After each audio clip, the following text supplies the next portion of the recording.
Hello बच्चों, so let's solve this question and question says unlike dry cell the mercury cell has a constant cell potential throughout its useful life. Why? तो हमको ये बताना है कि इस question में कि जो मर्करी सेल होते हैं उनका पूरी लाइफ की पूरी जो लाइफ है, उनकी यूजफुल जो लाइफ है उसके दौरान उनका जो सेल पोटेंशियल है वो कांस्टेंट रहता है, वो कभी डिक्रीज नहीं होता। ठीक है, तो एक तरह से कांस्टेंट पोटेंशियल चलता रहता है उसका जब तक वो सेल काम करेगा। ठीक है, तो इसका ऐसा क्यों होता है? सो देखो, इसमें हमारे पास मैं बोल सकता हूँ the key concept in this question will be of, ये हमारा क्वेश्चन किससे रिलेटेड है? ये हमारा रिलेटेड है सेल से। ठीक है, तो देखो सबसे पहले हम देखते हैं कि जो मर्करी सेल है ये दिखता कैसा। देखो यहाँ से मैं दिखाऊं तो आपको ये जो मर्करी सेल है कुछ ऐसा दिखता है। ठीक है, अब इसमें देखो ये हमारे पास एनोड है, ठीक है, और ये हमारे पास कैथोड है। तो इस मर्करी सेल के अंदर जो हमारी एनोड होती है वो एनोड क्या होती है? हमारी जिंक अमलगम की एनोड होती है।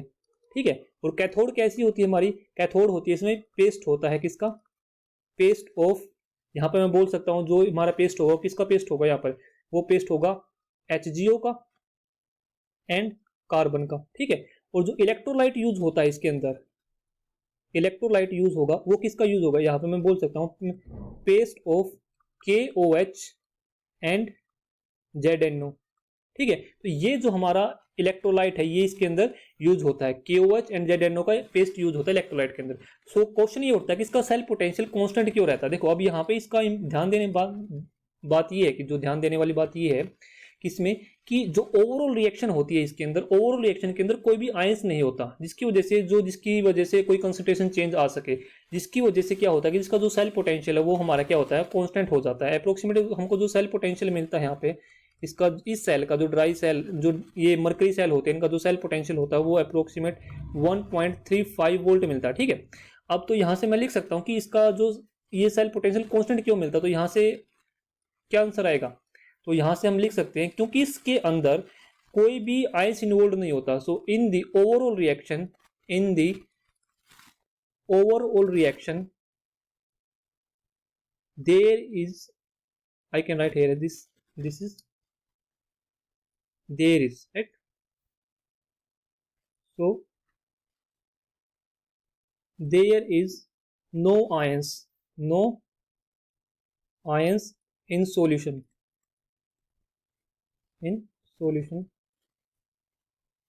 which concentration or whose concentration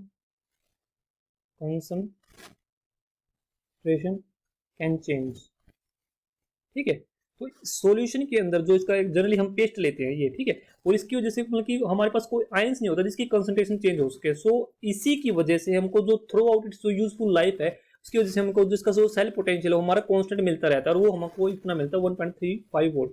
तो अगर मैं इसकी रिएक्शन लिखना चाहूँ तो रिएक्शन, ओवरऑल रिएक्शन क्या होगी? देखो इसकी अगर ओवरऑल रिएक्शन क्या होगी, हमारे पास क्या, जिंक अमलगम है एनोड पे, और कैथोड पे क्या हमारे पास HgO है, HgO है ना। ठीक है, तो ये हमको जब मिलेगा तो यहाँ से हमको क्या मिलेगा? ZNO सॉलिड मिल जाएगा, और यहाँ से हमको मिलेगा Hg लिक्विड। ठीक है, तो ये हमको ओवरऑल रिएक्शन में मिलती है।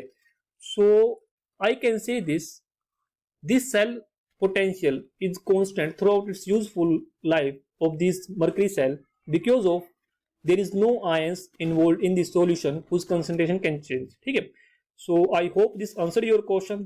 Thank you.